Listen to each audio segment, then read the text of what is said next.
The mining asteroid designated XK7 rotated slowly in the darkness of space, its surface scarred by decades of excavation.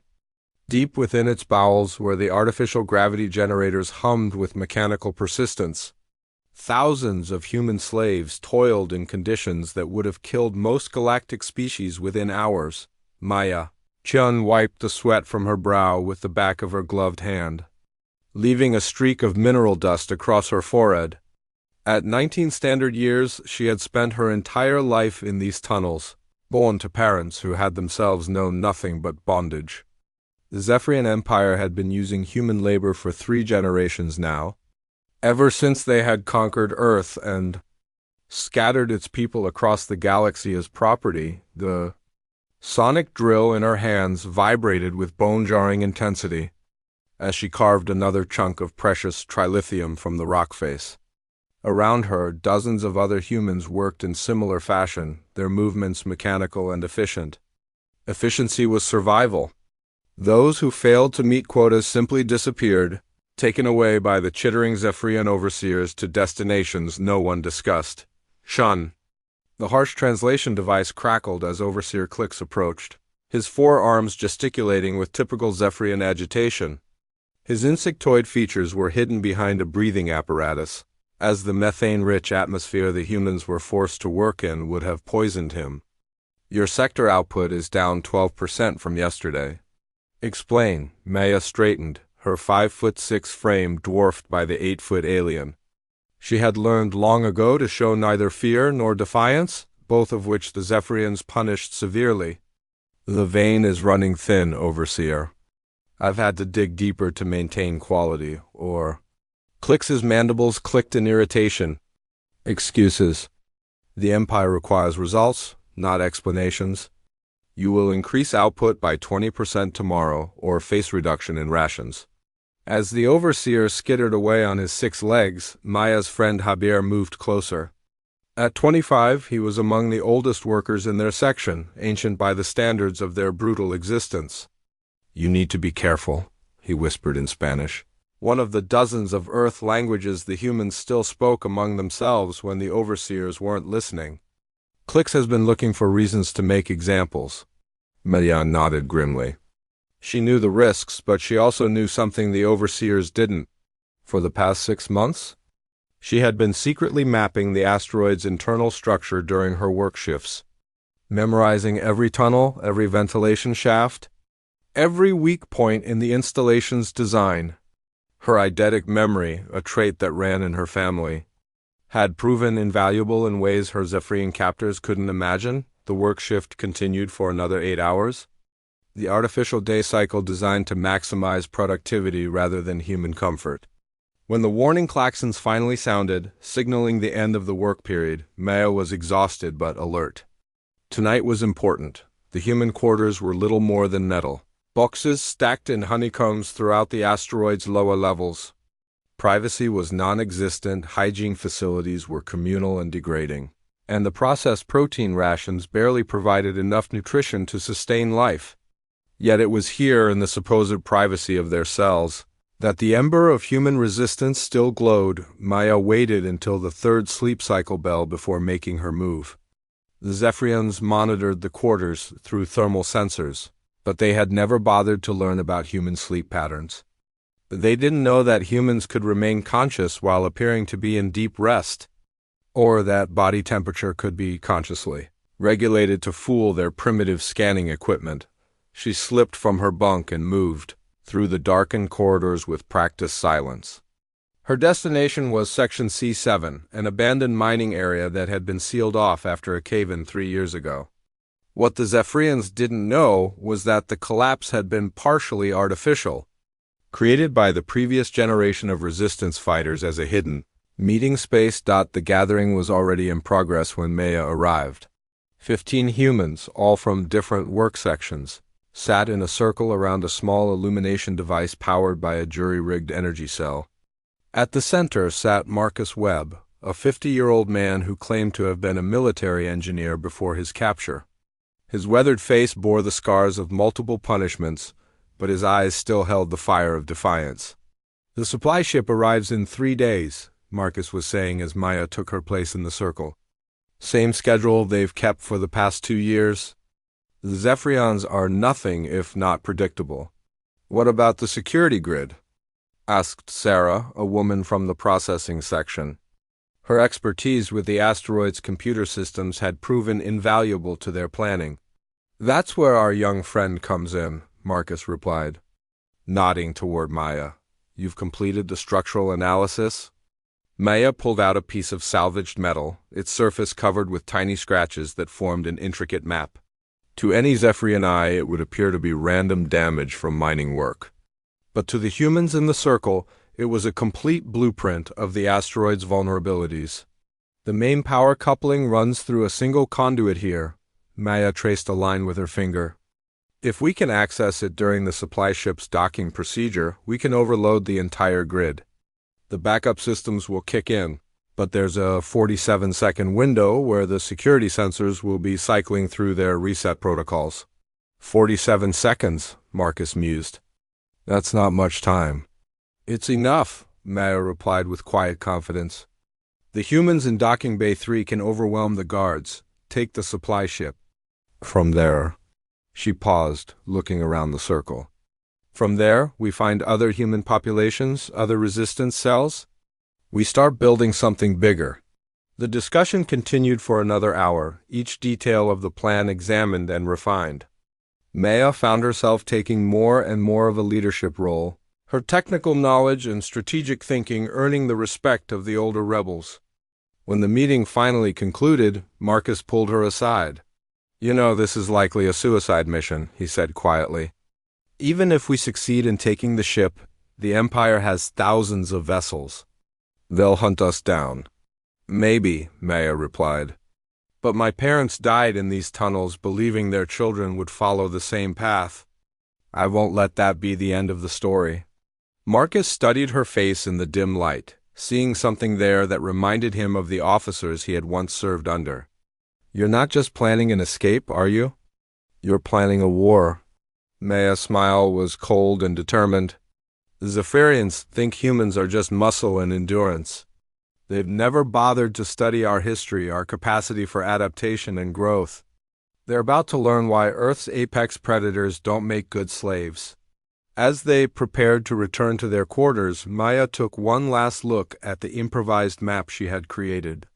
Tomorrow, she would begin the most dangerous phase of preparation, using her access to the mining equipment to create the tools they would need. The day after that, she would test the security response times during a simulated emergency. And on the third day, when the supply ship Korvax's Talons settled into Docking Bay 3 for its routine cargo exchange, the first shot of humanity's galactic rebellion would be fired. The Zephyrians had made one critical error in their assessment of their human slaves. They had measured strength and endurance, intelligence and adaptability, but they had failed to understand the most dangerous human trait of all, the absolute refusal to accept permanent defeat. Maya Chen had been born in Shackles, raised in darkness, and trained in servitude. But tomorrow, she would begin the process of becoming something the galaxy had never seen before, a free human with the knowledge, will, and opportunity to fight back. The rebellion would not begin with armies or fleets or grand declarations. It would begin with one 19-year-old girl, a handful of improvised weapons, and 47 seconds of opportunity. Sometimes that was all humanity needed to change the course of history. The Korvax's Talon descended toward Docking Bay 3 with mechanical precision, its massive bulk blocking out the distant stars as viewed from the asteroid's observation ports. Captain Zex of the Zephyrian Imperial Navy felt the familiar satisfaction of another routine supply run. The human mining operation on XK7 had been remarkably productive, generating wealth for the Empire while requiring minimal oversight. Humans, he reflected, made excellent slaves once properly broken dot in the depths of the asteroid. Maya Chin made her final preparations. The improvised explosive device was crude but effective, constructed from mining charges and fertilizer compounds smuggled from the agricultural sections. Her hands moved with steady precision as she connected the detonator to the timer, her mind calculating trajectories and blast patterns with mathematical certainty around her. The other resistance members took their positions. Marcus had divided them into 3 teams: assault, technical, and evacuation.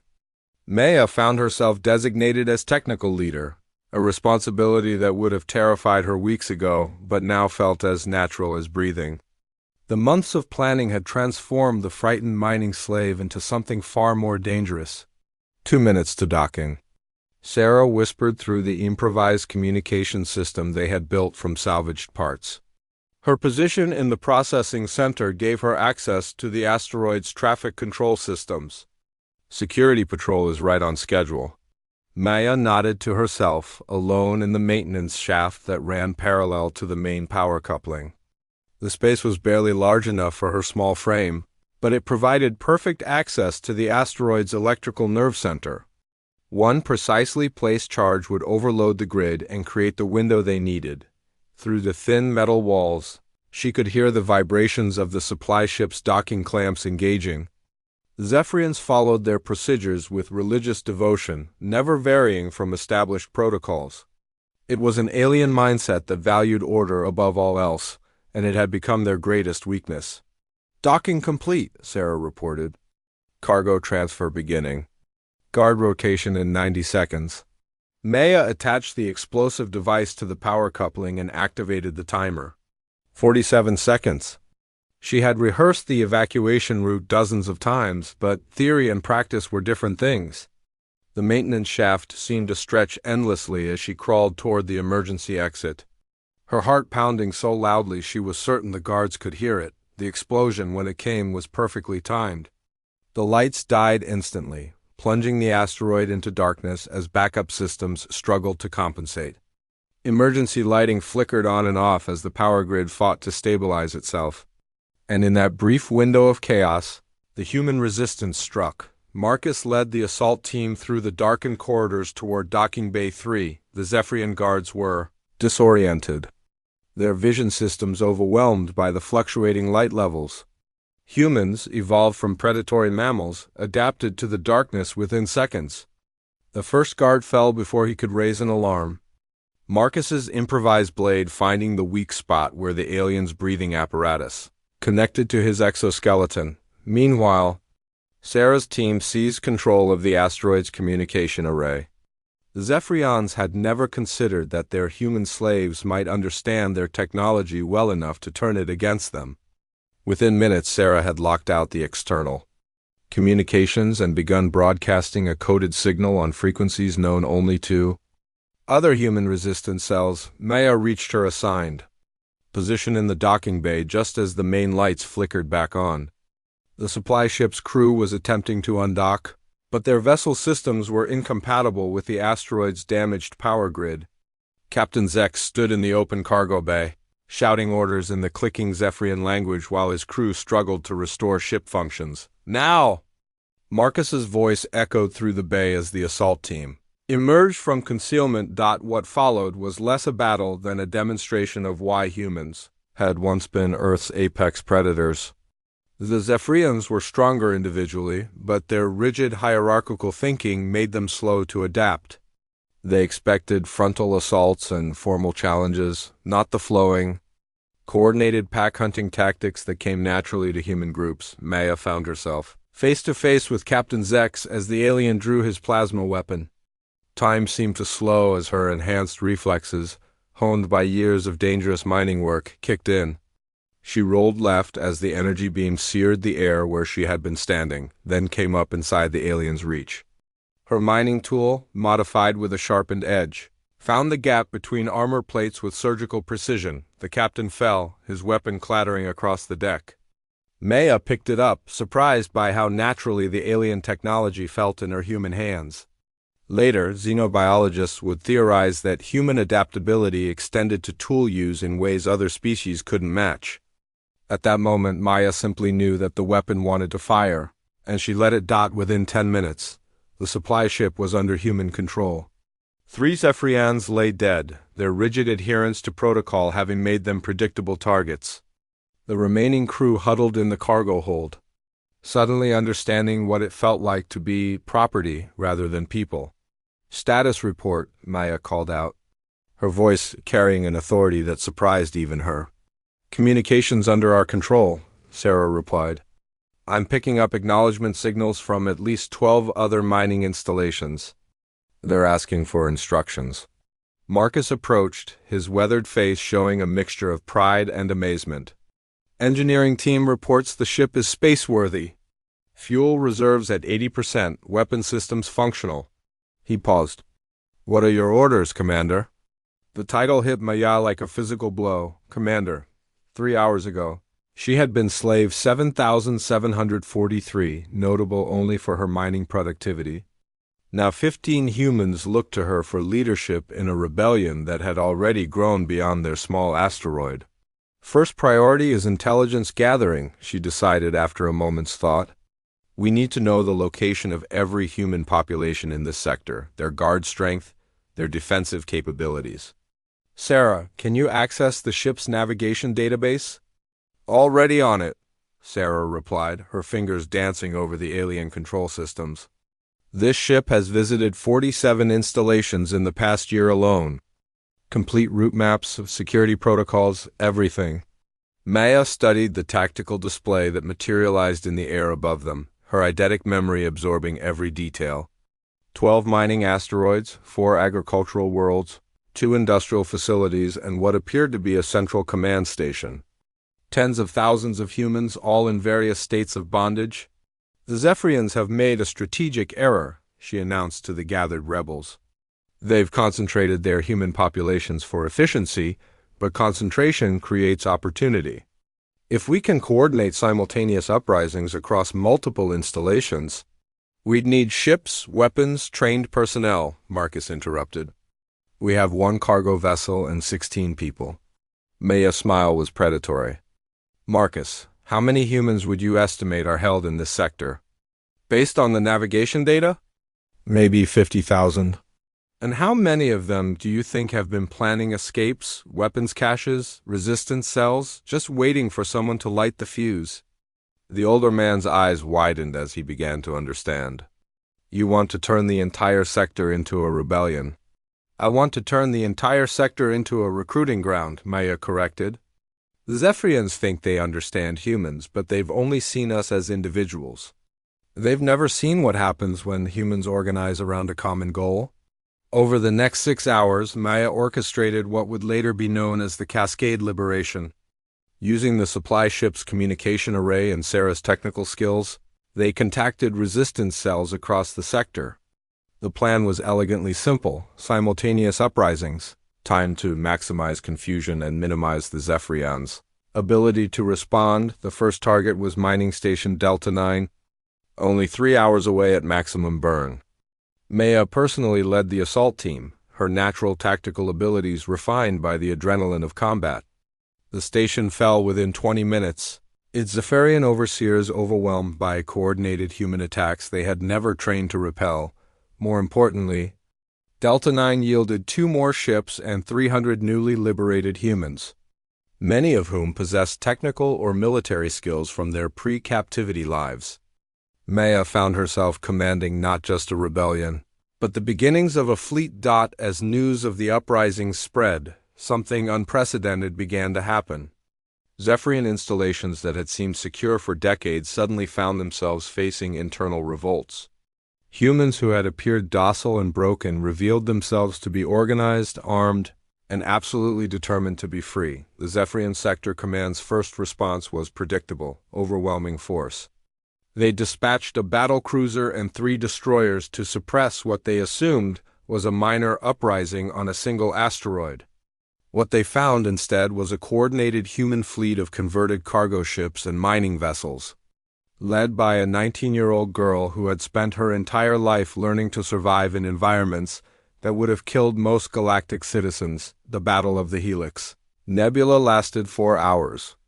When it ended, the Zephyrian task force had been completely destroyed, their ships either captured or reduced to debris. Maya Chun for The Grand Assembly of the Zephyrian Empire convened an emergency session as reports flooded in from across 3 sectors. What had begun as a minor slave uprising on a remote mining asteroid had metastasized into something unprecedented in galactic history. Entire systems were falling to human forces, their populations liberated and integrated into a growing fleet that seemed to appear everywhere at once. High Chancellor Vrex clicked his mandibles in agitation as he studied the tactical displays surrounding the assembly chamber. Red markers indicated human-controlled territory, and they covered nearly a quarter of the Empire's industrial base. How is this possible? He demanded of his military advisors. They are slaves. Broken, beaten, without technology or training. General Thak, commander of the Second Imperial Fleet, shifted uncomfortably on his perch. Excellency, our initial assessment appears to have been incomplete. The humans have demonstrated remarkable adaptability and tactical innovation. They are using our own ships and technology against us with efficiency that suggests systematic military training. Impossible, Vrex snapped. We destroyed their military capabilities when we conquered their homeworld. These are miners and farmers, not soldiers. What the Zephyrian leadership couldn't understand was the transformation that Maya Chun had undergone in the 6 months since the Helix Nebula victory. The frightened mining slave had evolved into something the galaxy had never seen. A human military commander with access to advanced technology and an unlimited population of motivated recruits, standing in the command center of her flagship, the former Zephyrian dreadnought Retribution. Maya studied intelligence reports from across human space. Her fleet had grown to over 200 vessels of various classes, crewed by nearly 50,000 liberated humans. Each ship was a floating laboratory where human ingenuity met alien technology, creating hybrid systems that outperformed their original specifications. Status report from the Vega Liberation Front, reported Commander Sarah Martinez, her former mining partner now serving as Fleet Intelligence Coordinator. They've successfully captured the orbital shipyards and are beginning production of the new hybrid fighters. Maya nodded. Her attention focused on the holographic display that showed the current tactical situation. The Zephyrians were finally responding with serious force, massing their remaining fleets for what they clearly intended to be a decisive counterattack. 3 grand armadas, representing the combined might of their military, were converging on the Kepler system where Maya had established her provisional government. They're bringing everything, observed Admiral Marcus Webb, the former resistance leader now commanding Maya's second battle group. Over 1,000 ships, including their newest dreadnoughts. They mean to end this in one massive engagement. Maya studied the enemy formation with the same analytical mind that had once mapped mining tunnels. The Zephyrians were following their standard doctrine, overwhelming force applied in a direct assault. They had learned nothing from their previous defeats, still convinced that superior numbers and technology would triumph over human adaptation and ingenuity. Recommendations? Maya asked her senior staff. We should withdraw to the outer rim, suggested Captain Torres from the engineering corps. Our forces are outnumbered 5-1. We need more time to build up our fleet strength. Respectfully disagree, countered Admiral Webb. Running now would shatter human morale across the galaxy. Every freed population is watching to see if we can stand against the Empire's full might. Maya looked around the command center, seeing faces that reflected her own journey from slavery to freedom. These people had followed her across half the galaxy, believing in a dream that seemed impossible just months ago. They deserved a leader who would fight for that dream, not preserve it through retreat. We fight here, she decided. But not the way they expect. The Battle of Kepler began at dawn, ship time, when the Zephyrian Grand Armadas dropped out of hyperspace in perfect formation. To their sensors, the human fleet appeared to be arranged in a standard defensive posture around the system's inhabited worlds. It looked like the kind of desperate last stand they had crushed 100 times before. High Admiral Zithen, commanding from his flagship Dominion of Worlds, felt satisfaction as he surveyed the enemy formation.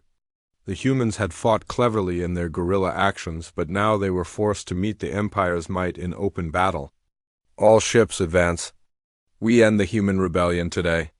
The Zephyrian fleet moved forward with majestic confidence, their massive dreadnoughts leading the assault while smaller vessels provided support and screening.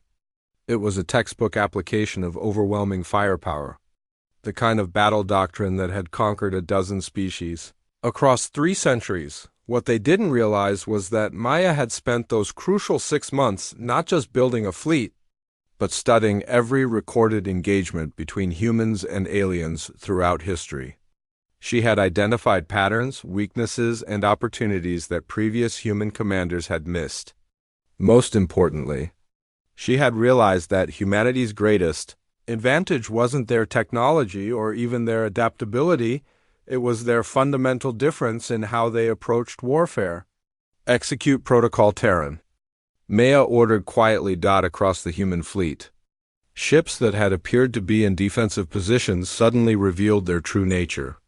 What the Zephyrians had identified as cargo vessels and mining ships shed their disguises, revealing advanced weapon systems and military-grade shielding.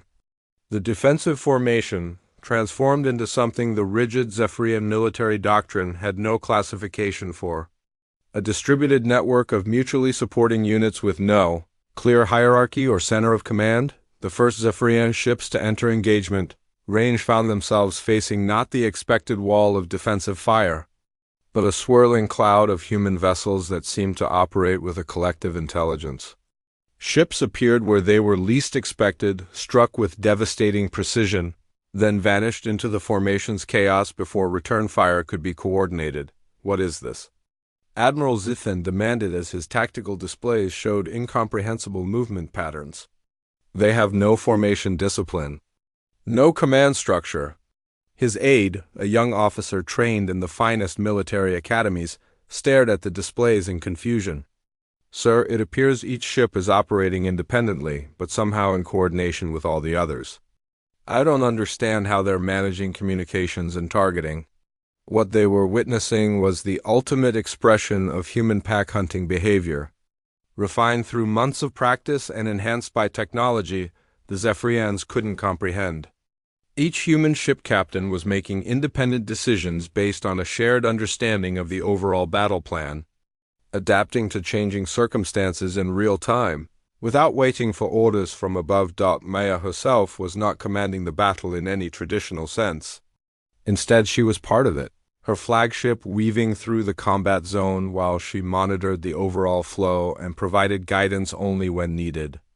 It was leadership by inspiration rather than control, a concept that alien military theorists would struggle to understand for generations. The tide of battle shifted when Maya identified the critical moment she had been waiting for. The Zephyrian formation, designed for overwhelming frontal assault, had committed too heavily to their advance. Their command ships were exposed, their supporting vessels out of position. All units, execute endgame, she transmitted across the human fleet. What followed was not a single decisive strike, but a cascading collapse of the Zephyrian battle plan. Human ships that had been conducting hit-and-run attacks suddenly coordinated into focused assault groups, each targeting a different critical node in the enemy fleet. Command ships found themselves isolated and overwhelmed, their escorts too distant to provide support. The Dominion of Worlds, Admiral Zithan's flagship and the pride of the Zephyrian Navy, lasted 43 minutes against the concentrated attack of Maya's battle group. When its main reactor finally overloaded, the explosion took out 2 escort cruisers and sent shockwaves through the remaining Imperial forces. The battle ended not with a glorious last stand or tactical brilliance, but with the simple reality that the Zephyrian fleet had been systematically dismantled by an enemy that fought according to rules they had never learned. Of the 1,000 ships that had entered the Kepler system, fewer than 200 escaped to hyperspace. In the aftermath, as Maya stood on her bridge watching rescue operations recover survivors from both sides, she reflected on the journey that had brought her to this moment. 6 months ago, she had been a nameless slave with no future beyond the mining tunnels. Now, she commanded the largest human fleet in 3 centuries and had just won the most decisive military victory in recent galactic history. But more than that, she had proven something that would reshape how every species in the galaxy viewed humanity. Humans were not just tough or adaptable or clever, they were capable of fundamental innovation in ways that other species simply couldn't match. They could take alien technology and alien tactics and transform them into something entirely new. The Zephyrian Empire would never recover from the Battle of Kepler. Within a year, their remaining territories would revolt or be liberated by human forces. Other alien powers, seeing the writing on the wall,